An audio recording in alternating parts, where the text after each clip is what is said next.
जी की कथा। दो सेठानियाँ थीं। एक के घर में धन बहुत था पर वह कंजूस थी। दूसरी के पास धन थोड़ा कम था पर मन से वह बहुत अमीर थी। रोज सवेरे उठती, गंगा स्नान करती, तुलसी माता, बड़ पीपल सींचने, भगवान के मंदिर जाके पूजा करती। धर्मराज सूरज भगवान की कहानी सुनती, भगवान के भोग लगाकर अतिथि को जिमाती, गाय कुत्ता के लिए ग्रास निकालती। दूसरी सेठानी इस धर्मात्मा को देखकर हंसती और कहती, पता नहीं दिन भर क्या करती रहती है। थोड़े समय बाद दोनों सेठानियों को भगवान का बुलावा आया। धर्मात्मा सेठानी के तो यमराज जी ने विमान भेजा और दूसरी को दूत मारते ही ले गया। रास्ते में सेठानी बोली, मेरे को भूख लगी है। तो दूत बोले, किसी को कुछ दिया होगा तो मिलेगा। फिर बोली, प्यास लगी है। दूत बोले, किसी को पानी पिलाया तो मिलेगा। रास्ते में उसे काट चुभने लगे, गर्मी पड़ने लगी, पर दूत तो उसे घसीटे ही ले गए। अब सेठानी बहुत पछताने लगी कि सब कुछ होते हुए भी दान धर्म नहीं किया। इतने में यमराज का दरबार आया। धर्मात्मा बुढ़िया को भगवान के पास सिंहासन मिला और वह उस पर बैठी थी। उधर दूसरी सेठानी को तपते कुंड में डाल दिया। अब सेठानी यमराज से बोली, मुझे 1.25 पहर का जीवन दान दे दो, मैं वापस आकर दंड भोग लूंगी। यमराज बोले, ठीक है। सेठानी के शरीर में वापस प्राण डाल दिए। संसार में आते ही पंडितों को बुलाकर सेठानी ने धर्मराज की कथा सुनी, सब तरह से धर्म किया। इतने में समय पूरा हो गया। अब की बार विमान आया। 1.25 पहर के दान धर्म से सेठानी को स्वर्ग मिला। धर्मराज जी की परम भक्त पोपा बाई की कथा।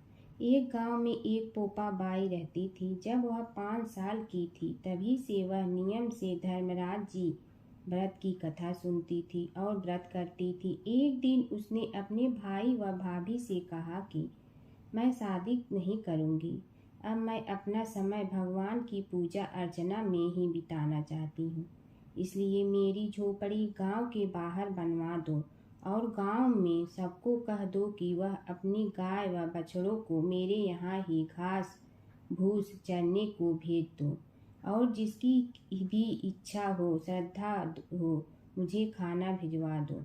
एक दिन नगर का राजा शिकार खेलने जंगल में आया और गांव के बाहर जंगल के पास बनी झोपड़ी देखकर रुक गया।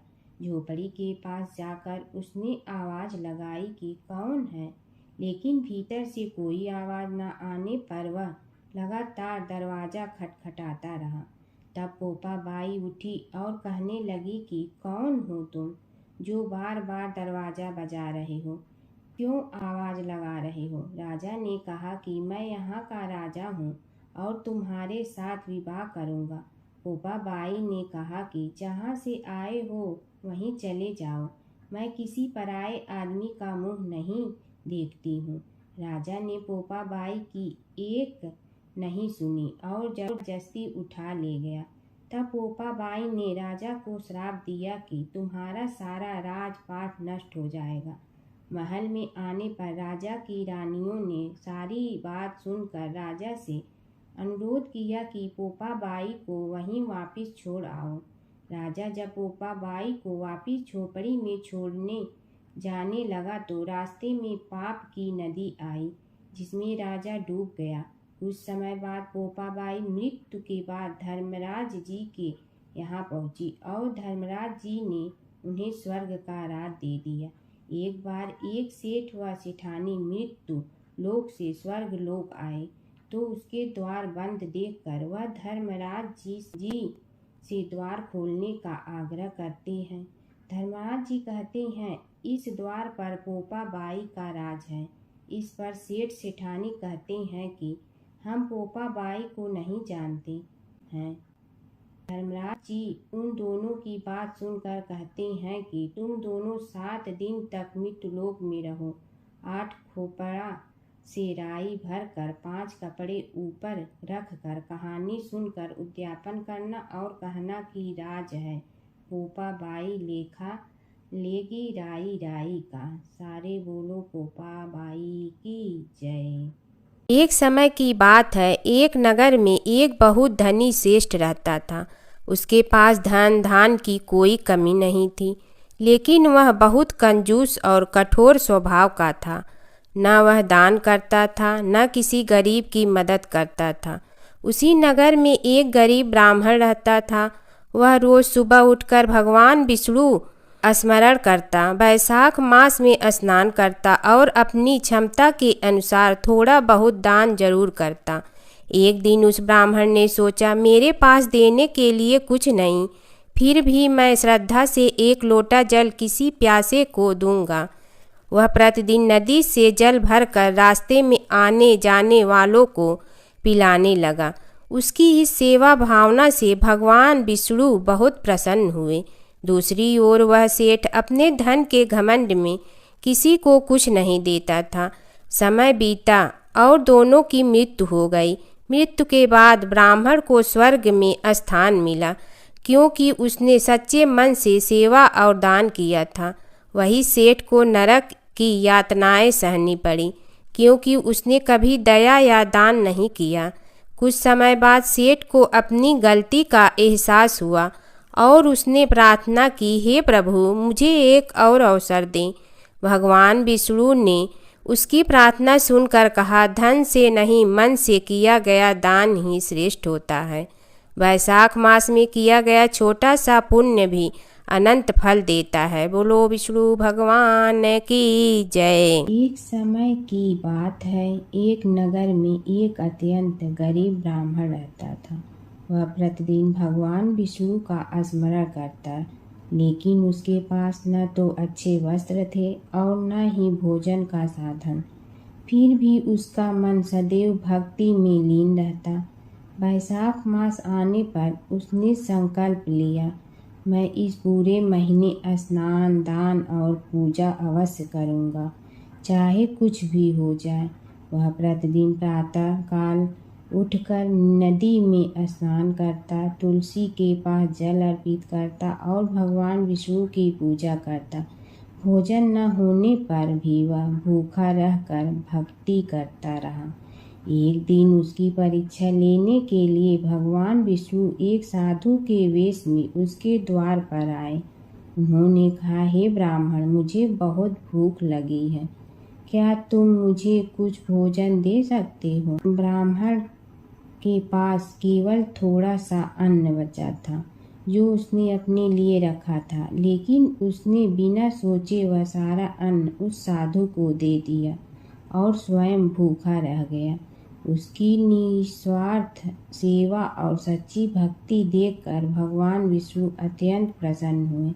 वे अपने वास्तविक स्वरूप में प्रकट हुए और बोले, हे भक्त, तुम्हें सच्ची भक्ति और दान का आदर्श प्रस्तुत किया है। मैं तुम्हें धन सुख और मोक्ष का वरदान देता हूँ। इसके बाद ब्राह्मण का जीवन बदल गया। उसके घर में धन धान की वर्षा होने लगी और वह सुखपूर्वक जीवन बिताने लगा। अंत में उसे मोक्ष की प्राप्ति हुई। एक समय की बात है, एक नगर में एक बहुत ही गरीब वृद्ध महिला रहती थी। उसके पास न धन था न कोई सहारा, लेकिन उसके मन में भगवान के प्रति अटूट श्रद्धा थी। वैशाख मास आते ही वह प्रतिदिन प्रातः उठकर नदी में स्नान करती, पीपल के वृक्ष को जल चढ़ाती और भगवान विष्णु का नाम जपती। उसकी पड़ोसन बहुत धनी थी, परंतु उसे इन धार्मिक कार्यों में कोई रुचि नहीं थी। वह अक्सर उस वृद्धा का मजाक उड़ाती और कहती, इतनी गरीबी में भी तू ये सब करती है, इससे क्या मिलेगा? वृद्धा मुस्कुरा कर कहती, भगवान सब देखते हैं, समय आने पर फल अवश्य देंगे। एक दिन वैशाख मास के अंतिम दिनों में भगवान ने वृद्धा की भक्ति की परीक्षा लेने का विचार किया। वे एक साधु का रूप धारण कर उसके घर पहुँचे और भोजन मांगा। वृद्धा के पास खाने के लिए केवल थोड़ा सा आटा और पानी था। उसने बिना सोचे वही साधु को प्रेम से खिला दिया और खुद भूखी रह गई। साधु भगवान उसकी सच्ची भक्ति से अत्यंत प्रसन्न हुए। उन्होंने अपना असली रूप दिखाकर कहा, हे माता, तुमने सच्चे मन से सेवा की है, इसलिए मैं तुम्हें वरदान देता हूँ कि तुम्हारे घर में कभी धन धान्य की कमी नहीं होगी। इतना कहकर भगवान अदृश्य हो गए। अगले ही दिन से वृद्धा के घर में सुख समृद्धि आने लगी। यह देखकर पड़ोसन को अपनी गलती का एहसास हुआ। वह भी वैशाख मास में स्नान, पूजा और दान करने लगी। भगवान विष्णु और नारद की कथा। एक बार नारद मुनि जी ने भगवान विष्णु जी से पूछा, हे भगवान, आपका इस समय सबसे प्रिय भक्त कौन है? अब विष्णु तो भगवान हैं, सो झट से समझ गए अपने भक्त नारद मुनि की बात और मुस्कुरा कर बोले, मेरा सबसे प्रिय भक्त उस गांव का एक किसान है। यह सुनकर नारद मुनि जी थोड़ा निराश हुए और फिर से एक प्रश्न किया, हे भगवान, आपका बड़ा भक्त तो मैं हूँ, तो फिर सबसे प्रिय क्यों नहीं? भगवान विष्णु जी ने नारद मुनि जी से कहा, इसका जवाब तो तुम खुद ही दोगे। जाओ, एक दिन उसके घर रहो और फिर सारी बात मुझे बताना। नारद मुनि जी सुबह सवेरे मुंह अंधेरे उस किसान के घर पहुंच गए। देखा अभी अभी किसान जगा है और उसने अब सबसे पहले अपने जानवरों को चारा देता, फिर मुंह धोता, दैनिक कार्यों से निवृत्त होता, जल्दी जल्दी भगवान का नाम लिया, रूखी सूखी रोटी खाकर जल्दी जल्दी अपने खेतों पर चला गया। सारा दिन खेतों में काम किया और शाम को वापस घर आया। जानवरों को अपनी जगह बांधा, उन्हें चारा पानी डाला, हाथ धोया, मुंह धोया, फिर थोड़ी देर भगवान का नाम लिया, फिर परिवार के संग बैठकर खाना खाया और कुछ बातें की और फिर से सो गया। अब सारा दिन यह सब देखकर नारद मुनि जी भगवान विष्णु के पास वापिस आए और बोले, भगवान, मैं आज सारा दिन उस किसान के संग रहा, लेकिन वो तो ढंग से आपका नाम भी नहीं ले सकता। उसने थोड़ी देर सुबह, थोड़ी देर शाम को और भी जल्दी जल्दी आपका ध्यान किया, और मैं तो 24 घंटे सिर्फ आपका ही नाम जपता हूँ। क्या आपका सबसे प्रिय भक्त वो गरीब किसान ही है? भगवान विष्णु जी ने नारद की बात सुनकर कहा, अब इसका जवाब भी तुम मुझे खुद ही देना। और भगवान विष्णु जी ने एक कलश अमृत से भरा नारद मुनि को थमाया और बोले, इस कलश को लेकर तुम तीनों लोकों की परिक्रमा करके आओ, लेकिन ध्यान रहे अगर एक बूंद भी अमृत नीचे गिरा तो तुम्हारी सारी भक्ति और पुण्य नष्ट हो जाएगी। नारद मुनि तीनों लोकों की परिक्रमा करके जब भगवान विष्णु के पास वापस आए तो खुश होकर बोले, भगवान, मैंने एक बूंद भी अमृत नीचे नहीं गिरने दिया। विष्णु भगवान ने पूछा, और इस दौरान तुमने मेरा नाम कितना बार लिया, मेरा स्मरण कितनी बार किया? तो नारद बोले, अरे भगवान जी, मेरा तो सारा ध्यान इस अमृत पर था, फिर आपका ध्यान कैसे करता? भगवान विष्णु ने कहा, हे नारद, देखो उस किसान को, वो अपना कर्म करते हुए भी नियमित रूप से मेरा स्मरण करता है, क्योंकि जो अपना कर्म करते हुए भी मेरा जाप करे वो ही मेरा सबसे प्रिय भक्त है। तुम तो सारे दिन खाली बैठे ही जप करते हो, और जब तुम्हें कर्म दिया तो मेरे लिए तुम्हारे पास समय ही नहीं था। तो नारद मुनि सब समझ गए और भगवान के चरण पकड़ कर बोले, हे भगवान, आपने मेरा अहंकार तोड़ दिया, आप धन्य हैं। तुलसी माता की कथा। पुरानी समय की बात है, एक परम सुंदर और पतिव्रता स्त्री थी जिनका नाम था वृंदा।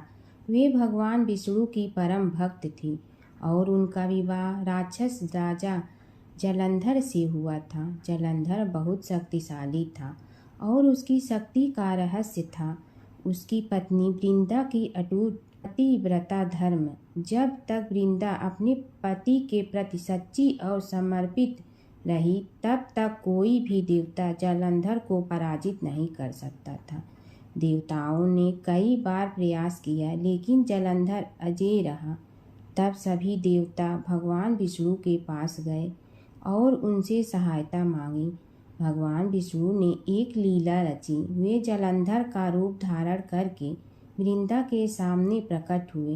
वृंदा ने उन्हें अपना पति समझकर उनका सत्कार किया, लेकिन जैसे ही वृंदा को सच्चाई का पता चला उनका पतिव्रता धर्म भंग हो गया। उसी क्षण देवताओं ने जलंधर का वध कर दिया। जब वृंदा को यह ज्ञात हुआ कि यह सब भगवान विष्णु की लीला थी तो वे बहुत दुखी हुई और उन्होंने भगवान विष्णु को श्राप दिया कि वे पत्थर बन जाएं। उसी श्राप के कारण भगवान विष्णु शालिग्राम पत्थर के रूप में प्रकट हुए। इसके बाद वृंदा ने अपने प्राण त्याग दिए। उनके शरीर से एक पवित्र पौधा उत्पन्न हुआ जिसे आज हम तुलसी के नाम से जानते हैं।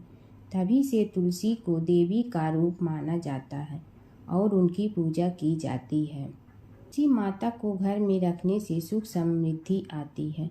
भगवान विष्णु को तुलसी अत्यंत प्रिय है। बिना तुलसी के भगवान विष्णु की पूजा अधूरी मानी जाती है। सच्ची भक्ति और पतिव्रता धर्म में अपार शक्ति होती है। केला सींचने की कथा। एक समय की बात है, एक गांव में एक गरीब लेकिन बहुत श्रद्धालु स्त्री रहती थी। वह प्रतिदिन भगवान विष्णु और माता लक्ष्मी की पूजा करती थी।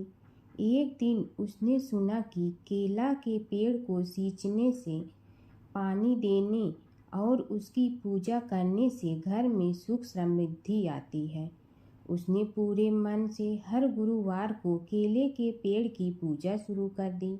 जल चढ़ाती, दीप जलाती और भगवान विष्णु का नाम जपती। कुछ समय बाद उसकी भक्ति से प्रसन्न होकर भगवान विष्णु एक साधु के रूप में उसके घर आए। उन्होंने उसकी परीक्षा लेने के लिए भोजन मांगा। गरीब होने के बावजूद उस स्त्री ने अपने पास का सारा भोजन साधु को प्रेम से दे दिया। साधु, जो वास्तव में भगवान विष्णु थे, उसकी भक्ति और सेवा से बहुत प्रसन्न हुए और उसे आशीर्वाद दिया, तुम्हारे घर में कभी धन धान्य की कमी नहीं होगी। धीरे धीरे उस स्त्री का जीवन बदलने लगा। उसके घर में सुख समृद्धि आने लगी और हमेशा खुश रहने लगी। वैशाख मास की बंदरी की कथा। एक समय की बात है, एक गांव के पास घने जंगल में एक बंदरी मादा बंदर रहती थी। वह बहुत चंचल थी, लेकिन उसका स्वभाव थोड़ा स्वार्थी भी था। उसे खाने पीने और मौज मस्ती के अलावा किसी बात की चिंता नहीं रहती थी। वैशाख मास शुरू हुआ। गांव के लोग सुबह सुबह नदी में स्नान करते, दान पुण्य करते और पेड़ों को पानी देते। उसी जंगल में एक बूढ़ी गाय और एक गरीब चिड़िया भी रहती थी। वे दोनों रोज सुबह उठकर पास के पीपल और अन्य पेड़ों को पानी देती और भगवान का स्मरण करती। बंदरी यह सब देखकर हंसती और कहती, तुम लोग ये सब व्यर्थ काम क्यों कर रही हो? इससे क्या मिलेगा? चिड़िया बोली, बहन, वैशाख मास में स्नान, दान और पेड़ों को पानी देना बहुत पुण्य का काम है। इससे जीवन में सुख शांति मिलती है। लेकिन बंदरी ने उनकी बात नहीं मानी और अपने ही आनंद में लगी रही। कुछ दिनों बाद भयंकर गर्मी पड़ी। जंगल के कई पेड़ सूखने लगे। जिन पेड़ों को चिड़िया और गाय पानी देती थी वे हरे भरे रहे। उसी हरियाली के कारण उन्हें फल और छाया मिलती रही। लेकिन बंदरी के आसपास के पेड़ सूख गए। उसे न फल मिला न छाया। भूख और गर्मी से वह बहुत परेशान हो गई। अब उसे अपनी गलती का एहसास हुआ। वह रोते हुए चिड़िया और गाय के पास गई और बोली, मुझे माफ़ कर दो, मैंने तुम्हारी बात नहीं मानी, अब मैं भी अच्छे काम करना चाहती हूँ। चिड़िया और गाय ने उसे समझाया, कोई बात नहीं, देर से ही सही लेकिन सही रास्ते पर आना ही सबसे बड़ी बात है। उस दिन से बंदरी भी रोज़ सुबह उठकर स्नान करने लगी, पेड़ों को पानी देने लगी और भगवान का नाम जपने लगी। धीरे धीरे उसका जीवन भी सुधर गया, उसे भोजन, छाया और मन की शांति मिलने लगी। जो व्यक्ति वैशाख मास में स्नान, दान और सेवा करता है उसे सुख समृद्धि मिलती है। गणेश और बुढ़िया माई की कथा। एक बुढ़िया थी, वह बहुत ही गरीब और दृष्टिहीन थी। उसके एक बेटा और बहू थे। वह बुढ़िया सदैव गणेश जी की पूजा किया करती थी। एक दिन गणेश जी प्रकट होकर उस बुढ़िया से बोले, बुढ़िया माँ, तू जो चाहे सो मांग ले। बुढ़िया बोली, मुझे तो मांगना नहीं आता, कैसे और क्या मांगूं? तब गणेश जी बोले, अपने बहू बेटे से पूछ कर मांग ले। तब बुढ़िया ने अपने बेटे से कहा, गणेश जी कहते हैं तू कुछ मांग ले, बता मैं क्या मांगूं? पुत्र ने कहा, माँ तू धन मांग ले। बहू से पूछा तो बहू ने कहा, नाती मांग ले। तब बुढ़िया ने सोचा कि ये तो अपने अपने मतलब की बात कर रहे हैं, अतः उस बुढ़िया ने पड़ोसन से पूछा तो उन्होंने कहा, बुढ़िया तू तो थोड़े दिन जियोगी, क्यों तू धन मांगो और क्यों नाती मांगे? तू तो अपनी आँखों की रोशनी मांग ले, जिससे तेरी जिंदगी आराम से कट जाए। इस पर बुढ़िया बोली, यदि आप प्रसन्न है तो मुझे 9 करोड़ की माया दे, निरोगी काया दे, अमर सुहाग दे, आँखों की रोशनी दे, नाती दे, पोता दे और सब परिवार को सुख दे और अंत में मोक्ष दे। यह सुनकर तब गणेश जी बोले, बुढ़िया माँ, तुमने तो हमें ठग लिया, फिर भी जो तूने मांगा है वचन के अनुसार सब तुझे मिलेगा। और यह कहकर गणेश जी अंतर ध्यान हो गए। उधर बुढ़िया माँ ने जो कुछ मांगा वह सब कुछ मिल गया। हे गणेश जी महाराज, जैसे तुमने उस बुढ़िया माँ को सब कुछ दिया वैसे ही सबको देना। बुढ़िया माई को मुक्ति दी। तुलसी माता की कथा। एक बुढ़िया माई तुलसी जी को सींचती और कहती कि हे तुलसी माता, सत की दाता, मैं तेरा बिडला सींचती हूँ, मुझे बहू दे, पीताम्बर की धोती दे, मीठा मीठा घास दे, बैकुंठा में वास दे, चटक की चाल दे, पटक की मोत दे, चंदन का काठ दे, रानी सा राज दे, दाल भात का भोजन दे, 11 की मौत दे, कृष्ण जी का कंधा दे। तब तुलसी माता यह सुनकर सूखने लगी तो भगवान ने पूछा कि हे तुलसी, तुम क्यों सूख रही हो? तुलसी माता ने कहा कि एक बुढ़िया रोज आती है और यही बात कह जाती है, मैं सब बात तो पूरा कर दूंगी, लेकिन कृष्ण का कंधा कहाँ से लाऊंगी? तो भगवान बोले, जब वो मरेगी तो मैं अपने आप कंधा दे आऊँगा, तू बुढ़िया माई से कह देना। जब बुढ़िया माई मर गई, सब लोग आ गए। जब माई को ले जाने लगे तो वह किसी से न उठी। तब भगवान एक 12 बरस के बालक का रूप धारण करके आए। बालक ने कहा, मैं कान में एक बात कहूँगा तो बुढ़िया माई उठ जाएगी। बालक ने कान में कहा, बुढ़िया माई मन की निकाल ले, पीताम्बर की धोती ले, मीठा मीठा घास ले, बैकुंठा का वास ले, चटक की चाल ले, पटक की मोत ले, कृष्ण जी का कंधा ले। यह सुनकर बुढ़िया माई हल्की हो गई। भगवान ने कंधा दिया और बुढ़िया माई को मुक्ति मिल गई। हे तुलसी माता, जैसे बुढ़िया माई को मुक्ति दी वैसे सबको देना। एक समय की बात है कि विष्णु भगवान का विवाह लक्ष्मी जी के साथ निश्चित हो गया।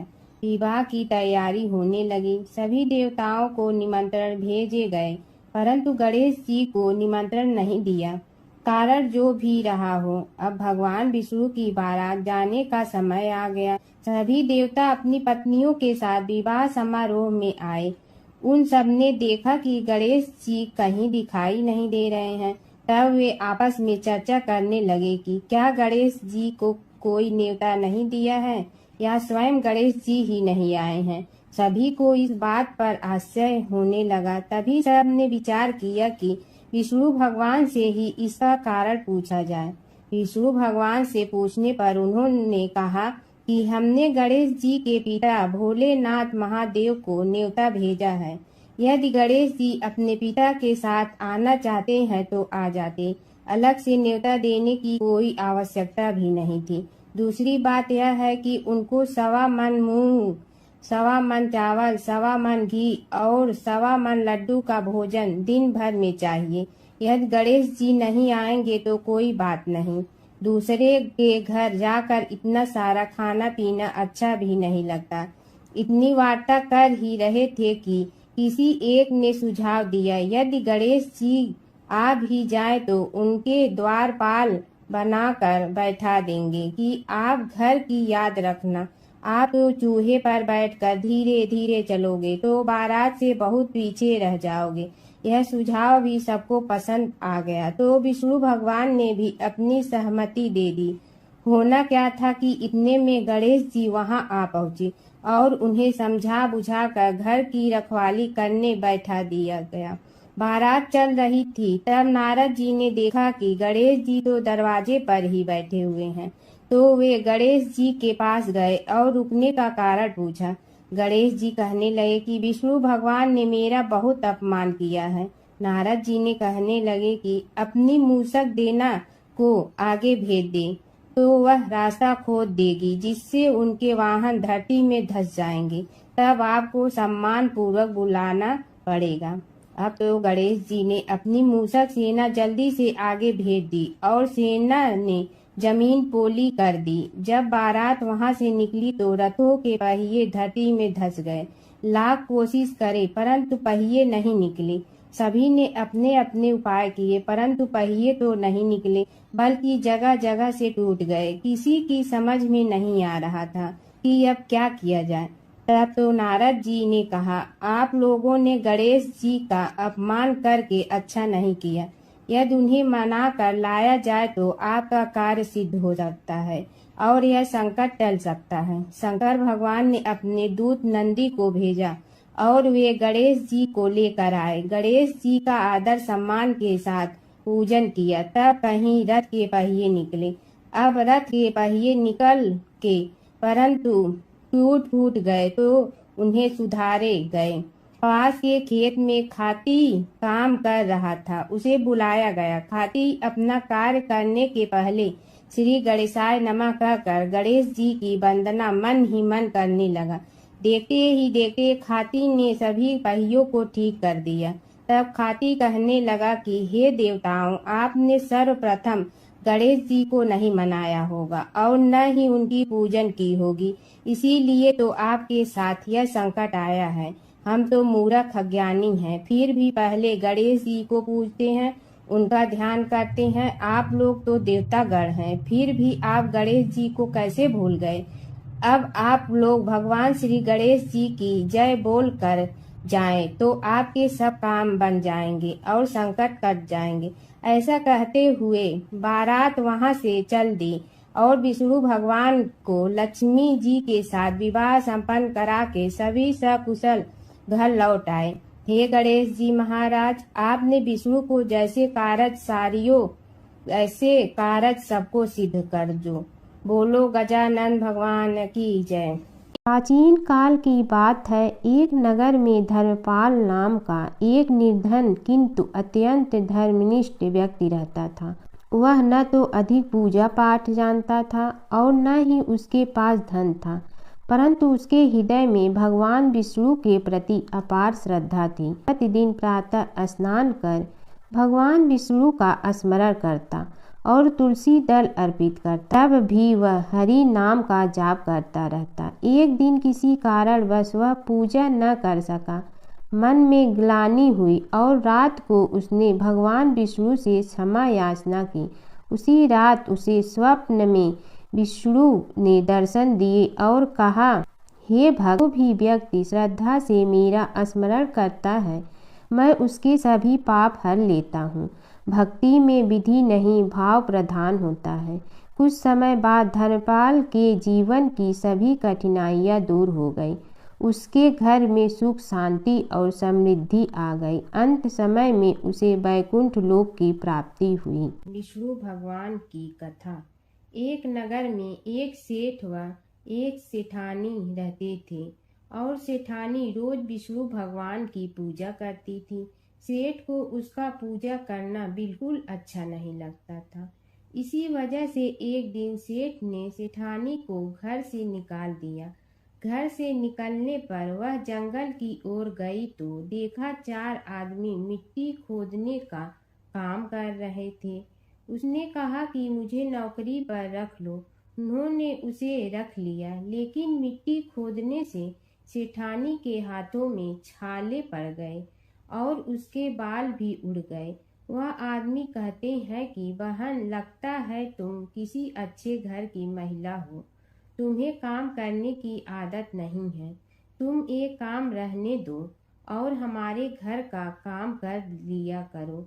वह चारों आदमी उसे अपने साथ घर ले गए और वह 4 मुट्ठी अनाज लाते और सभी बांट कर खा लेते।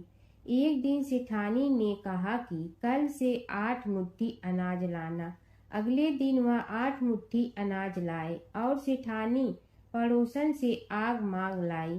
उसने भोजन बनाया, विष्णु भगवान को भोग लगाया, फिर सभी को खाने को दिया। सारे भाई बोले कि बहन, आज तो भोजन बहुत स्वादिष्ट बना है।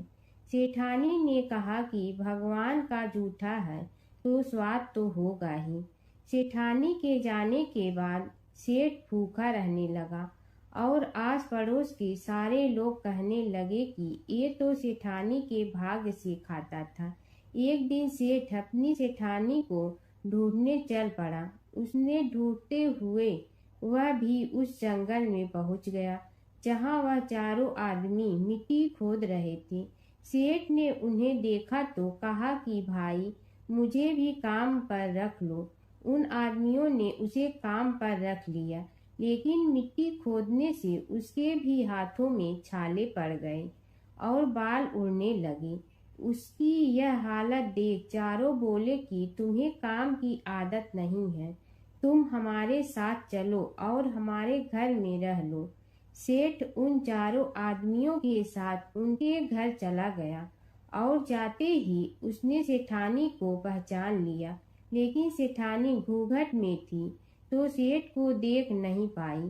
सेठानी ने सभी के लिए भोजन तैयार किया और हर रोज की भांति विष्णु भगवान को भोग लगाया। उसने उन चारों भाइयों को भोजन परोस दिया, लेकिन जैसे ही वह सेठ को भोजन देने लगी तो विष्णु भगवान ने उसका हाथ पकड़ लिया। भाई बोले कि बहन, ये तुम क्या कर रही हो? वह बोली, मैं कुछ नहीं कर रही हूँ, मेरा हाथ तो विष्णु भगवान ने पकड़ लिया है। भाई बोले, हमें भी विष्णु भगवान के दर्शन कराओ। उसने भगवान से प्रार्थना की तो विष्णु जी प्रकट हो गए। सभी ने दर्शन किए। सेठ ने सेठानी से क्षमा मांगी और सेठानी को साथ चलने को कहा। भाइयों ने अपनी बहन को बहुत सा धन देकर विदा किया।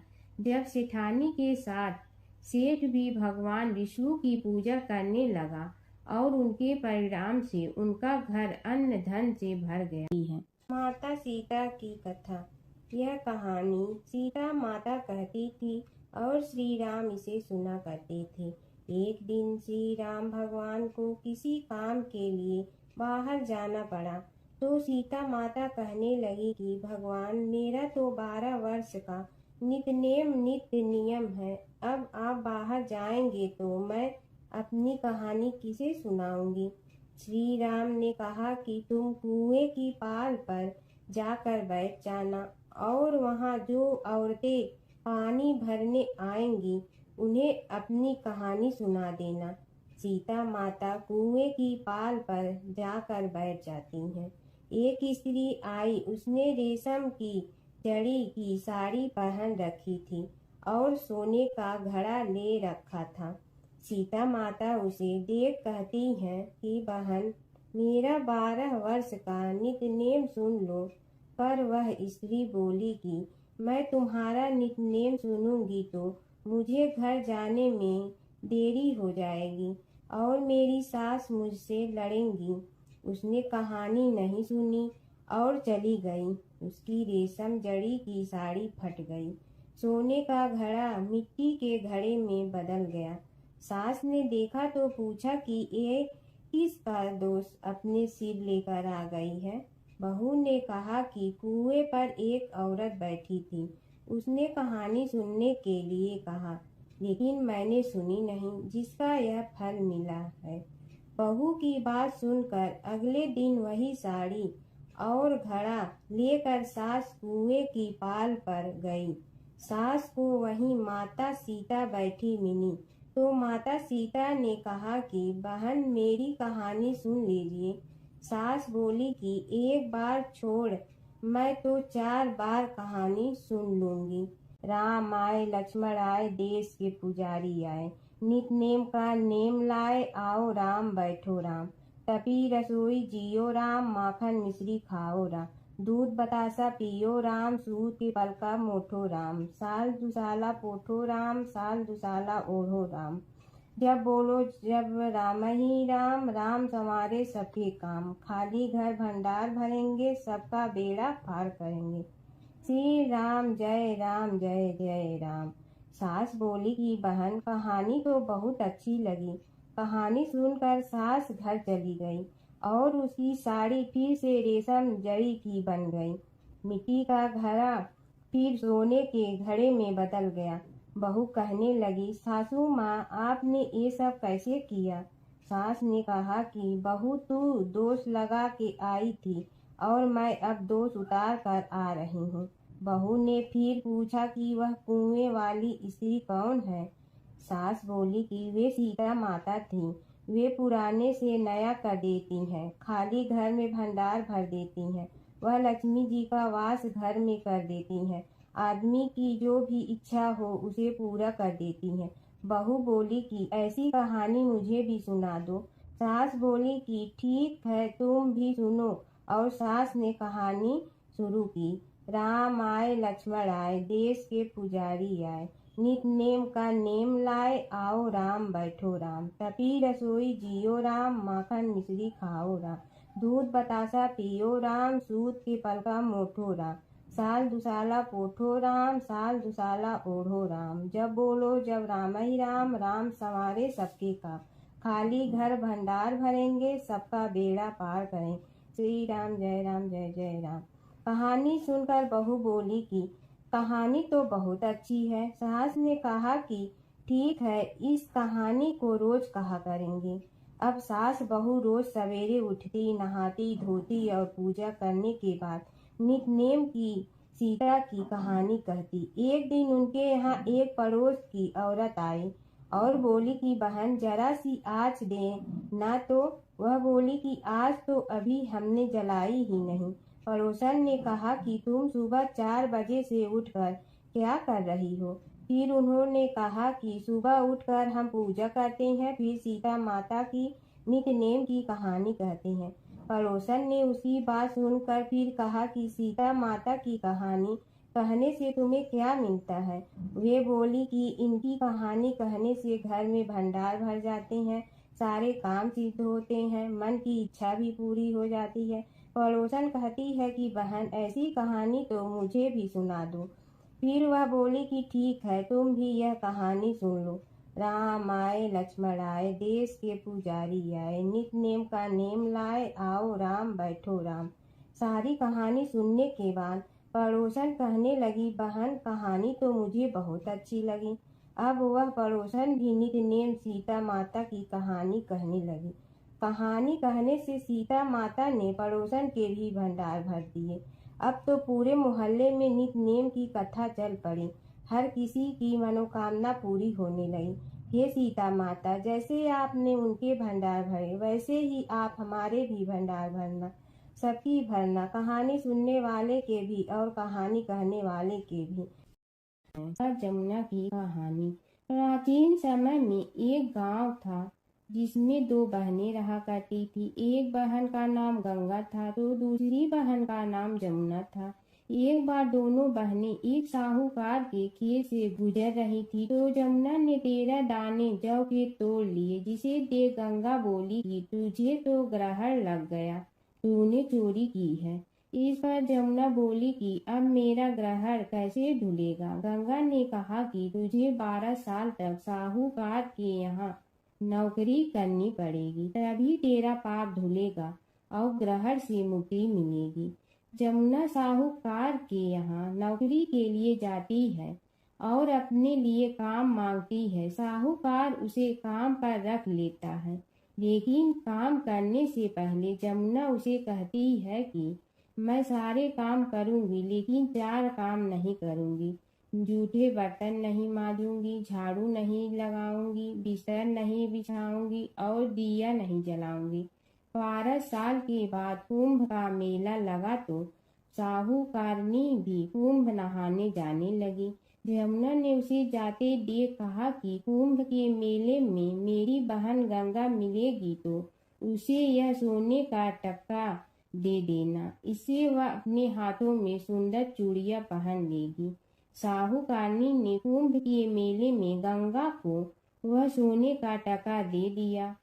गंगा ने उनसे वह टका लेते हुए कहा कि मेरी बहन को कहना कि उसके 12 वर्ष पूरे हो गए हैं, अब वह वहां वापिस आ जा। साहूकार व साहूकारनी वापिस घर आए तब जमुना मटके में पानी भर रही थी। दोनों जमुना से बोले कि हमने सोने का वह टका तेरी बहन गंगा को दे दिया था और उसने कहा है कि तेरे 12 वर्ष पूरे हो गए हैं, इसलिए अब तुम वापिस जाओ। यह समाचार सुनते ही जमुना सहस्त्र धारा में बदल गई और बहने लगी। जमुना जी का यह रूप देखकर साहूकार और साहूकारनी परेशान हो गई थी। हमारे घर में जमुना माता ने काम किया, हमें तो अब ग्रहण लग गया है, हम यह ग्रहण कैसे उतारेंगे। जमुना भागकर गंगा माता के पास चली गई। गंगा ने जमुना से पूछा कि तुम साहूकारनी से कुछ कहकर आई हो या ऐसे ही बिना बताए आ गई। तब जमुना बोली कि मैं तो कुछ भी बताकर नहीं आई हूँ। गंगा ने कहा कि जा उन्हें धीरज दे आ, नहीं तो उन्हें जीवन भर असंतोष ही रहेगा। गंगा के कहने पर जमुना माता ने साहूकारनी को सपने में दर्शन दिए और कहा कि तुम दोनों उल्टे माथे क्यों पड़े हो, जाओ उठकर खाओ पियो। तब दोनों बोले कि हम कैसे उठें, हमें तो ग्रहण लगा है, क्योंकि हमने उल्टे सीधे और पता नहीं कितने नीच कार्य आपसे कराए हैं। तब जमुना जी बोली कि तुम्हें ग्रहण नहीं लगा है, ग्रहण तो मुझे लगा था कि मैंने तुम्हारे खेत से 13 दाने जौ के चुराए थे। मैं तो अपना ग्रहण उतारने तुम्हारे घर आई थी। मेरा ग्रहण तुम्हारे घर में 12 वर्ष तक रहने से उतर गया है और मेरी मुक्ति हो गई है। जमुना जी ने कहा कि तुम्हें कोई ग्रहण नहीं लगा है, उल्टे मेरे 12 वर्ष तक यहाँ रहने से तुम्हारी भी मुक्ति हो गई है। यह कहकर जमुना जी स्वप्न से चली गई। दोनों उठकर देखते हैं कि उनके घर में पहले से भी अधिक धन हो गया है। हे जमुना माता, जैसे आपने साहूकार व साहूकारनी की मुक्ति कराई, वैसे ही आप अपने सभी भक्तों की करना। नगर बसेरे की कहानी। किसी गांव में एक भाट व एक जाट रहता था। दोनों में घनिष्ठ मित्रता थी। एक बार जाट अपनी बहन के घर जाने को तैयार हुआ तो भाट अपनी ससुराल जाने को तैयार हुआ। दोनों साथ चल पड़े तो रास्ते में रुककर एक कुएं की मुंडेर पर बैठ गए। जाट ने भाट से कहा कि नगर बसेरा कर लेते हैं। इस पर भाट बोला कि तू ही नगर बसेरा कर ले, मैं तो अपनी ससुराल जा रहा हूँ, वहाँ खूब खातिर होगी मेरी, तू कर ले नगर बसेरा। जाट वहीं कुएं के पास बैठ पानी की घंटी और चावल का दाना लेकर नगर बसेरा करने लगा। नगर बसेरा करने के साथ जाट कहने लगा कि नगर बसेरा जो करे सो मल धोवे पाँव, ताता माड़ा तापसी देगी मेरी माँ। माँ देगी मावशी तेगी द्वारका का वास, मीठा मीठा घास वृंदावन का वास। 5 कुल्थी छठी रास मेरी जीवड़ो श्री कृष्ण के पास। डालू पानी हो जाए घी झट से निकल जाए मेरा जी। यह सब कर कर के वह जाट बहन के पास चल पड़ा। जाट की बहन ने भाई के आने पर उसकी खातिर की खी बूढ़ा के साथ भाई को जिमाया। दोनों ने बैठकर ढेर सारी बातें की। इधर भाट अपने ससुराल पहुंचा तो वहां आग लगी हुई थी। आग बुझाने वह भी लग गया, जिसमें हाथ मुंह भी काले हो गए और खुद भी थोड़ा सुलझ गया। ना रोटी ना पानी के लिए ही किसी ने पूछा। एक पड़ोसन आई तो उसने भाट की सास को कहा कि जमाई आया है, जरा उस आओ भगत कर लो। बुढ़िया बोली कि सब कुछ तो जल गया है, अब कहाँ से आओ भगत करूं। तब पड़ोसन ने ही भाट को एक रोटी के साथ छाछ दी। उसने वही खाकर गुजारा किया। शाम को दोनों फिर घर की ओर चल पड़े और रास्ते में मिल गए और एक दूसरे का हाल पूछा। भाट बोला कि मेरी ससुराल में तो आग लगी हुई थी, आग बुझाते मैं खुद काला हो गया हूँ, ना रोटी मिली ना पानी। जाट बोला कि मेरी तो बहुत खातिर हुई। फिर बोला कि मैंने कहा था ना कि नगर बसेरा कर ले, आ अब कर ले, लेकिन भाट ने फिर मना कर दिया। कहने लगा कि चाहे रोटी दे या न दे, तेरी तो माँ है, दही चूरमा का पेड़ा धरा पाएगा। भाट ने फिर नगर बसेरा नहीं किया, जाट ने कर लिया। नगर बसेरा जो करे सो मल धोए पाँव। ताता माड़ा तापसी देगी मेरी माँ। माँ देगी मावशी देगी द्वारका का वास, मीठा मीठा घास वृंदावन का वास। 5 कुल्थी छठी रास मेरा जीवड़ो श्री कृष्ण के पास। डालू पानी हो जाए घी झट से निकल जाए मेरा जी। करके वह चल पड़ा। घर पहुँचते ही जाट की मावशी ने बहुत लाड प्यार किया। उधर भाट घर गया तो उसकी भैंस खो गई थी। बाप एक लाठी रखे तो दूसरी उठाए और कहने लगा कि ससुराल गया तो आग लगा दी, अब यहाँ आया तो भैंस खो दी। बाप ने कहा कि पहले भैंस लेकर आ, तभी रोटी पानी मिलेगा। सारा दिन भाट भैंस ढूंढता रहा, लेकिन उसे भैंस नहीं मिली। जाट और भाट की मुलाकात फिर से बाजार में हो गई। जाट ने भाट के हाल चाल पूछे तो भाट बोला कि आते ही भैंस खो गई, बस उसी दिन से भैंस ढूंढ रहा हूँ। रोटियां का तो पूछो ही मत। जाट ने कहा कि मैंने तो पहले ही कहा था कि नगर बसेरा कर ले। जाट की बात सुनकर भाट बोला कि तेरे नगर बसेरे में इतनी ताकत है तो चल अब कर लेते हैं। दोनों ने बैठकर नगर बसेरा किया। नगर बसेरा जो करे सो मल धोवे पाँव। ताता माड़ा तापसी देगी मेरी माँ।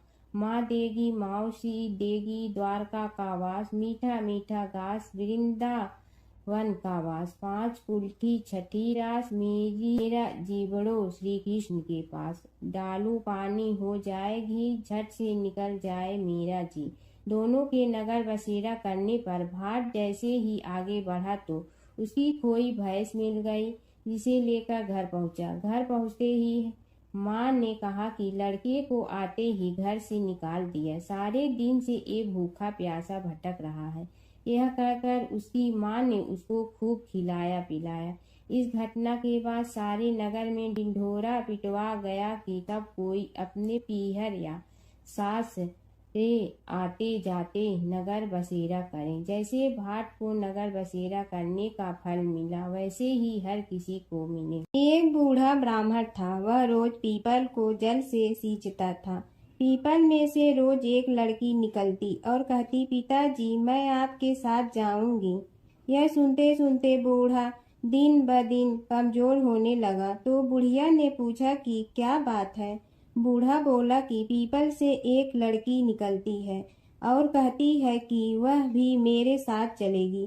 बुढ़िया बोली कि कल ले आना उस लड़की को जहाँ 6 लड़कियाँ पहले से ही हमारे घर में है, वहाँ 7वीं लड़की और सही। अगले दिन बूढ़ा उस लड़की को घर ले आया। घर लाने के बाद बूढ़ा ब्राह्मण आटा मांगने गया तो उसने पहले दिनों की अपेक्षा आज ज्यादा आटा मिला था। जब बुढ़िया वह आटा छानने लगी तो लड़की ने कहा कि लाओ माँ, मैं छान देती हूँ। जब वह आटा छानने बैठी तो परात भर गई। उसके बाद माँ खाना बनाने जाने लगी तो लड़की बोली कि आज रसोई मैं बनाऊंगी। तो बुढ़िया बोली कि ना, तेरे हाथ जल जाएंगे। लेकिन लड़की नहीं मानी। वह रसोई में खाना बनाने गई तो उसने तरह तरह के 36 व्यंजन बना डाले और आज सभी ने भर पेट खाना खाया। इससे पहले वह आधा पेट भूखा ही रहते थे। रात हुई तो बुढ़िया का भाई आया और कहने लगा कि दीदी, मैं तो खाना खाऊंगा। बुढ़िया परेशान हो गई कि अब खाना कहाँ से लाऊंगी। लड़की ने पूछा कि क्या बात है माँ। उसने कहा कि तेरा मामा आया है और रोटी खाएगा, लेकिन रोटी तो सबने खा ली है, अब उसके लिए कहाँ से लाऊंगी। लड़की बोली कि तू चिंता मत कर माँ, मैं बना दूंगी। और वह रसोई में गई और मामा के लिए 36 व्यंजन बना दी। मामा ने भरपेट खाया और कहा भी कि ऐसा खाना इससे पहले उसने कभी नहीं खाया है। बुढ़िया ने कहा कि भाई, तेरी बावनी भाजी है, उसी ने बनाया है। शाम हुई तो लड़की बोली कि माँ, चौका लगा के चौके का दिया जला देना, कोठे में मैं सोऊंगी। बुढ़िया बोली कि ना बेटी, तू डर जाएगी। लेकिन वह बोली कि ना माँ, मैं नहीं डरूंगी, मैं अंदर कोठे में ही सोऊंगी। वह कोठे में ही जाकर सो गई। आधी रात को लड़की उठी और चारों ओर आंख मारी तो धन ही धन हो गया। वह बाहर जाने लगी तो एक बूढ़ा ब्राह्मण सो रहा था। उसने देखा तो कहा कि बेटी, तू कहाँ चली। लड़की बोली कि मैं तो दरिद्रता दूर करने आई थी, अगर तुम्हें दूर करवानी है तो करवा लो। उसने बूढ़े के घर में भी आँख से देखा तो चारों ओर धन ही धन हो गया। सुबह सवेरे सब उठे तो लड़की को ना पाकर उसे ढूंढने लगे कि पावनी बेटी कहाँ चली गई। बूढ़ा ब्राह्मण बोला कि वह तो लक्ष्मी माता थी, जो तुम्हारे साथ मेरी दरिद्रता भी दूर कर गई। हे लक्ष्मी माता, जैसे आपने उनकी दरिद्रता दूर की, वैसे ही सबकी करना। एक नगर में एक ब्राह्मण दंपति रहते थे। वे दोनों प्रतिदिन 7 कोस दूर गंगा और यमुना नदी में स्नान करने जाते थे। इतनी दूर आने जाने से ब्राह्मण की पत्नी थक जाती थी। एक दिन उसने अपने पति से कहा कि हमारा एक पुत्र होता तो कितना अच्छा रहता। पुत्र के बहू आती तो हमें घर वापस जाने पर खाना बना हुआ मिलता और बहू घर का काम भी कर देती। अपनी पत्नी की बात सुनकर ब्राह्मण ने कहा कि तूने बात तो सही कही है, चल मैं तेरे लिए बहू ला ही देती हूँ। ब्राह्मण ने कहा कि एक पोटली में आटा डालकर कुछ मोहरे रख दे। ब्राह्मण के कहे अनुसार उसने पोटली बांध कर दे दी। पोटली लेकर ब्राह्मण चला गया।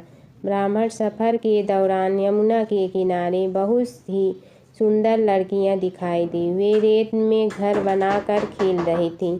उनमें से एक लड़की ने कहा कि मैं अपना घर नहीं बिगाड़ूंगी, मुझे तो रहने के लिए एक घर चाहिए। लड़की की बात सुनकर ब्राह्मण मन ही मन सोचने लगा कि बहू बनाने के लिए यही लड़की उचित है। जब वह लड़की जाने लगी तो ब्राह्मण भी उसके पीछे पीछे उसके घर तक चला गया। वहां जाकर ब्राह्मण ने उस लड़की से कहा, बेटी, किसी के घर खाना नहीं खाता, मैं अपने साथ आटा लेकर आया हूँ। तुम अपनी माता से पूछो कि क्या वह मेरे लिए आटा छान कर 4 रोटी बना देंगी। यदि वह मेरा आटा छान कर रोटी बनाएंगी तो ही मैं रोटी खा लूँगा। लड़की ने जाकर अपनी माँ को ये सारी बात बताई। माँ ने कहा, उचित है, जाकर ब्राह्मण देव से कह दो कि वह अपना आटा दे, मैं रोटी बना दूंगी। जब वह आटा छानने लगी तो आटे में से मोहरें निकली। वह सोचने लगी कि जिसके आटे में इतनी मोहरें हैं उसके घर में कितनी मोहरें होंगी। जब ब्राह्मण खाना खाने बैठा तो लड़की की माँ ने उस ब्राह्मण से पूछा, क्या आपका कोई लड़का है और क्या आप उस लड़के की सगाई करने जा रहे हो?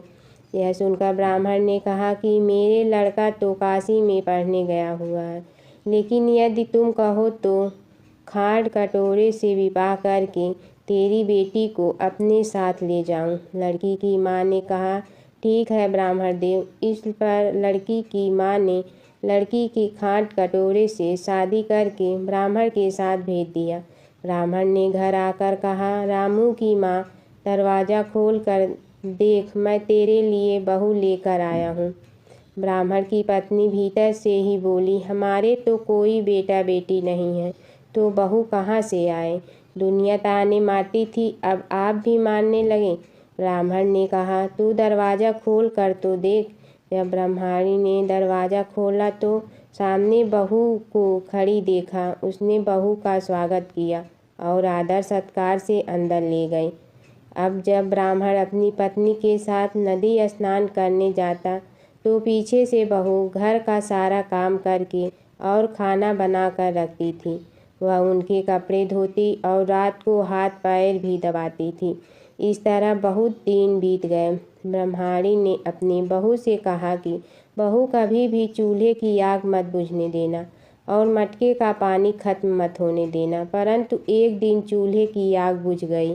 यह देखकर बहू घबरा गई और भागी भागी अपनी पड़ोसन के पास गई और कहा कि मेरे चूल्हे की आग बुझ गई है, मुझे थोड़ी आग चाहिए। मेरे सास ससुर सुबह 5 बजे से गए हुए हैं, वह थके हुए घर आएंगे, इसलिए मुझे उनके लिए खाना बनाना है। यह सुनकर पड़ोसन ने कहा कि तू तो बावली है, तुझे यह दोनों मिलकर पागल बना रहे हैं। इनके कोई पुत्र नहीं है, ये निसंतान है। बहू ने कहा, नहीं ऐसा मत बोलो, इनका बेटा तो बनारस काशी में पढ़ने गया हुआ है। इस पर पड़ोसन ने कहा कि यह तुझे झूठ बोलकर लाए हैं, मेरी बात सच मान, इनके कोई बेटा नहीं है। अब बहू पड़ोसन की बातों में आ गई और कहने लगी कि अब आप ही बताओ मैं क्या करूं। पड़ोसन ने कहा कि क्या है, जब तुम्हारे सास ससुर आए तो जली हुई रोटियां बना कर देना और बिना नमक की दाल बना कर देना।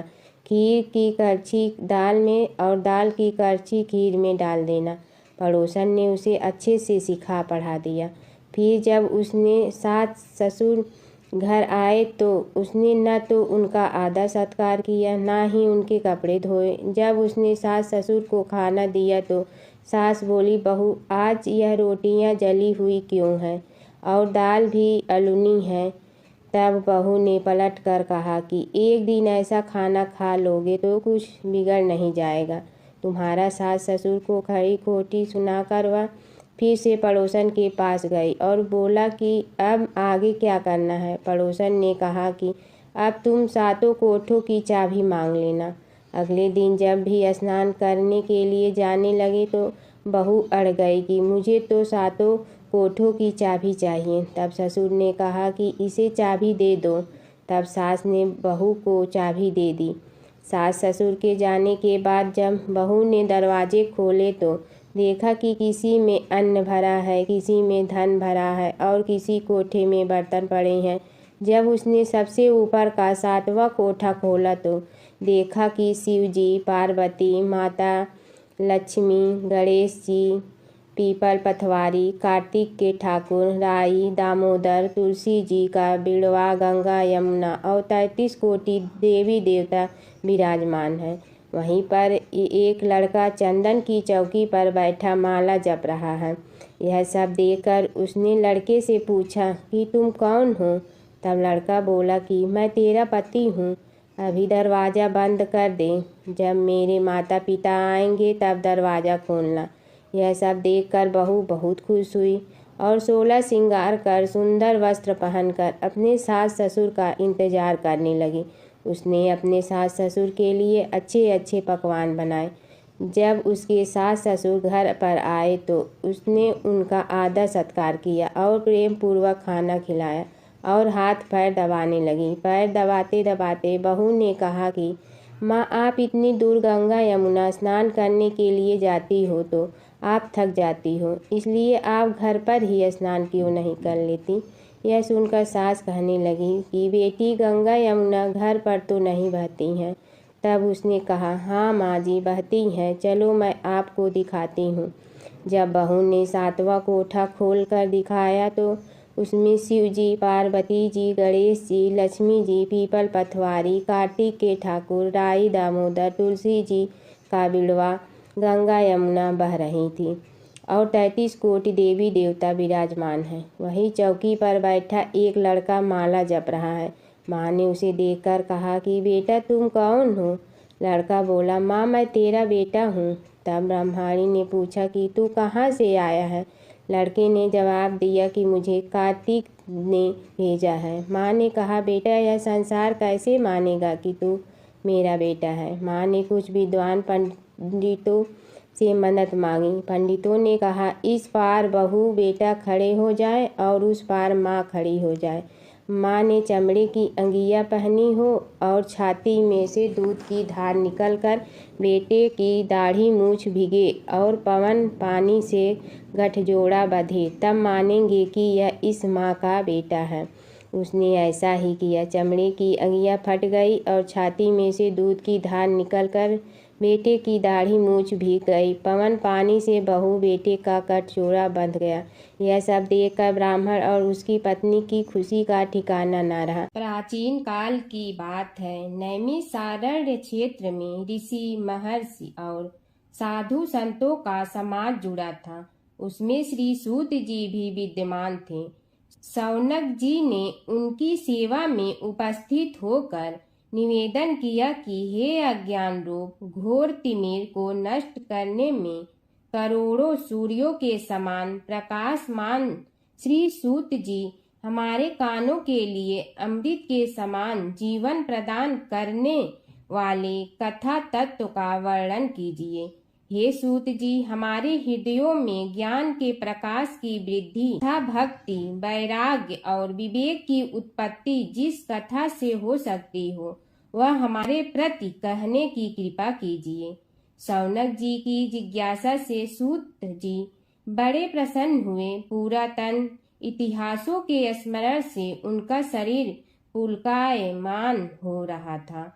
वे कुछ देर उसी स्थिति में विराजमान रहकर कुछ विचार करते रहे और अंत में बोले, शौनक जी, इस विषय में आपके चित्त में बड़ी जिज्ञासा है। आप धन्य हैं जो सदैव ज्ञान की प्राप्ति में तत्पर रहते हुए विभिन्न पुराण कथाओं की जिज्ञासा रखते हैं। आज मैं आपको ज्ञान के परम स्रोत रूप श्री गणेश जी का जन्म कर्म रूप चरित्र सुनाऊंगा। गणेश जी से ही सभी ज्ञानों, सभी विद्याओं का उद्भव हुआ है। अब आप सावधान चित्त से विराजमान हो। श्री गणेश जी के ध्यान और नमस्कार पूर्वक उनका चरित्र श्रवण करें। नमस्तस्मै गणेशाय ब्रह्मा विद्या प्रदायिनी यनागस्त्यसमः साक्षात विघ्न सागर सोसड़े। कैसे हैं वे श्री गणेश जो सभी प्रकार की ब्रह्म विद्याओं को प्रदान करने वाले, अर्थात ब्रह्मा के सगुण और निर्गुण स्वरूप पर प्रकाश डालने और जीव ब्रह्मा का अभेद प्रतिपादन करने वाली विद्याओं के दाता हैं। वे विघ्नों के समुद्रों को महर्षि अगस्त्य के समान शोषण करने में समर्थ हैं, इसलिए उनका नाम विघ्न सागर शोषक के नाम से प्रसिद्ध है। मैं उन भगवान श्री गणेश जी को नमस्कार करता हूँ। प्रथम पूजा के अधिकारी श्री गणेश जी, यह कहकर सूत जी कुछ समय के लिए मौन हो गए और फिर बोले, शौनक जी, भगवान गणेश जी ही सर्वप्रथम पूजा प्राप्ति के अधिकारी हैं। किसी भी देवता की पूजा करो, पहले उनकी पूजा करो। शौनक जी ने निवेदन किया, हे भगवान, हे सूत, सर्वप्रथम यह बताने की कृपा कीजिए कि गणेश जी को प्रथम पूजा का अधिकार किस प्रकार प्राप्त हुआ। इस विषय में मेरी बुद्धि मोह को प्राप्त हो रही है कि सृष्टि रचयिता ब्रह्मा जी, पालन करता भगवान नारायण और संहार करता शिव जी में से किसी को प्रथम पूजा का अधिकारी क्यों नहीं माना गया। यह त्रिदेव ही तो सबसे बड़ा देवता माने जाते हैं। सूत जी ने कहा, शौनक जी, यह भी एक रहस्य ही है। देखो, अधिकार मांगने से नहीं मिलता, इसके लिए योग्यता होनी चाहिए। संसार में अनेकों देवी देवताएं पूजे जाते हैं। पहले जो जिसका इष्ट देव होता है वह उसी की पूजा किया करता है। इससे बड़े देवताओं के महत्व में कमी आने की आशंका उत्पन्न हो गई। इस कारण देवताओं में परस्पर विवाद होने लगा। वे उसका निर्णय प्राप्त करने के लिए शिव जी के पास पहुँचे और प्रणाम करके पूछने लगे, प्रभु, हम सब में प्रथम पूजा का अधिकारी कौन है। शिव जी सोचने लगे कि किसे प्रथम पूजा का अधिकारी माने। तभी उन्हें एक युक्ति सूझी। बोले, देवगण, इसका निपटारा बातों से नहीं तथ्यों से होगा। इसके लिए एक प्रतियोगिता रखनी होगी, शिव की परिक्रमा करने की प्रतियोगिता। देवगण उनका मुख देखने लगे, शंकित हृदय से सोचने लगे कि कैसी प्रतियोगिता रहेगी। यह शिव जी ने उनके मन के भाव ताड़ लिए, इसलिए सांत्वना भरे शब्दों में बोले, घबराओ मत, कोई कठिन परीक्षा नहीं ली जाएगी। बस इतना ही कि सभी अपने अपने वाहनों पर चढ़कर संसार की परिक्रमा करो और फिर यहाँ लौट आओ। जो पहले लौटेगा वही सर्वप्रथम पूजा का अधिकारी होगा। अब क्या देर थी, सभी अपने अपने वाहन पर चढ़कर दौड़ पड़े। किसी का वाहन गजराज था तो किसी का सिंह, किसी का भैंसा तो किसी का मृग, किसी का हंस तो किसी का उल्लू, किसी का अश्व तो किसी का श्वान। अभिप्राय यह है कि वाहनों को विविधता के दर्शन उस समय जितने भले प्रकार से हो सकते थे उतने अन्य समय में नहीं। सबसे गया बीता वाहन गणेश जी का था मूषक, उससे चूहा भी कहते हैं। ऐसे वाहन के बल भरोसे इस प्रतियोगिता में सफल होना तो क्या, सम्मिलित होना भी हास्यास्पद है। गणेश जी ने सोचा, छोड़ो, क्या होगा प्रतियोगिता में भाग लेने से, हम तो यहाँ बैठे रहकर ही तमाशा देखेंगे। वे बहुत देर तक विचार करते रहे। अंत में उन्हें एक युक्ति सूझी। शिव जी स्वयं ही जगदाता हैं, यह संसार उन्हीं का प्रतिबिंब है, तब क्यों न इन्हीं की परिक्रमा कर ली जाए। इनकी परिक्रमा करने से ही संसार की परिक्रमा हो जाएगी। ऐसा निश्चय कर उन्होंने मूषक पर चढ़कर शिव जी की परिक्रमा की और उनके समक्ष जा पहुँचे। शिव जी ने कहा, तुमने परिक्रमा पूर्ण कर ली। उन्होंने उत्तर दिया, जी हाँ। शिव जी सोचने लगे कि इसे तो यहीं घूमते हुए देखा, फिर परिक्रमा कैसे कराया। देवताओं का परिक्रमा करके लौटना आरंभ हुआ और उन्होंने गणेश जी को वहां बैठे देखा तो माथा ठनक गया। फिर भी साहस करके बोले, अरे तुम विश्व की परिक्रमा के लिए नहीं गए। गणेश जी ने कहा, अरे मैं कब का यहाँ आ गया। देवता बोले, तुम्हें तो कहीं भी नहीं देखा। गणेश जी ने उत्तर दिया, देखते कहाँ से, समस्त संसार शिव जी में विद्यमान है। इनकी परिक्रमा करने से ही संसार की परिक्रमा पूर्ण हो गई। सूत जी बोले, शौनक, इस प्रकार गणेश जी ने अपनी बुद्धि के बल पर ही विजय प्राप्त कर ली। उनका कथन सत्य था, इसलिए कोई विरोध करता भी तो कैसे। बस उसी दिन से गणेश जी की प्रथम पूजा होने लगी। हर व्रत कथा के साथ पढ़ी और सुनी जाने वाली लपसी तपसी की यह कहानी। एक लपसी था, एक तपसी था। तपसी हमेशा भगवान की तपस्या में लीन रहता था। लपसी रोजाना सवा सेर की लपसी बनाकर भगवान का भोग लगाकर जीम लेता था। एक दिन दोनों लड़ने लगे। तपसी बोला, मैं रोज भगवान की तपस्या करता हूँ, इसलिए मैं बड़ा हूँ, लपसी बोला, मैं रोज भगवान को 1.25 सेर लपसी का भोग लगाता हूँ, इसलिए मैं बड़ा हूँ। नारद जी वहाँ से गुजर रहे थे। दोनों को लड़ता देखकर उनसे पूछा कि तुम क्यों लड़ रहे हो। लपसी ने खुद के बड़ा होने का कारण बताया और लपसी ने अपना कारण बताया। नारद जी बोले, तुम्हारा फैसला मैं करूँगा। दूसरे दिन लपसी और तपसी नहाकर अपनी रोज की भक्ति करने आए तो नारद जी ने छुपकर 1.25 करोड़ की एक एक अंगूठी उन दोनों के आगे रख दी। तपसी की नज़र उस अंगूठी पर पड़ी जो उसने चुपचाप अंगूठी उठाकर अपने नीचे दबा ली। तब लपसी की नज़र अंगूठी पर पड़ी, लेकिन उसने ध्यान नहीं दिया। भगवान को भोग लगाकर लपसी खाना खाने लगा। नारद जी सामने आए तो दोनों ने पूछा कि कौन बड़ा, तो नारद जी ने तपसी से खड़ा होने को कहा। वो खड़ा हुआ तो उसने नीचे दबी अंगूठी दिखाई पड़ी। नारद जी ने लपसी से कहा, तपस्या करने के बाद भी तुम्हारी चोरी करने की आदत नहीं गई, इसलिए लपसी बड़ा है और तुम्हें तुम्हारी तपस्या का कोई फल भी नहीं मिलेगा। तपसी शर्मिंदा होकर माफ़ी मांगने लगा। उसने नारद जी से पूछा, मुझे मेरी तपस्या का फल कैसे मिलेगा। नारद जी ने कहा, यदि कोई गाय और कुत्ते की रोटी नहीं बनाएगा तो फल तुम्हें मिलेगा। यदि कोई ब्राह्मण को भोजन करवा कर दक्षिणा नहीं देगा तो फल तुम्हें मिलेगा। यदि कोई साड़ी के साथ ब्लाउज नहीं देगा तो फल तुझे मिलेगा। यदि कोई दिए से दिया जलाएगा तो फल तुम्हें मिलेगा। यदि कोई सारी कहानी सुने लेकिन तुम्हारी कहानी नहीं सुने तो फल तुझे मिलेगा। उसी दिन से हर व्रत कथा कहानी के साथ लपसी तपसी की कहानी भी सुनी और कही जाती है। ओम जय जगदीश हरे स्वामी जय जगदीश हरे, भक्त जनों के संकट क्षण में दूर करे। ओम जय जगदीश हरे, जो ध्यावे फल पावे, दुख बिन दे मन का, सुख संपत्ति घर आवे, कष्ट मिटे तन का।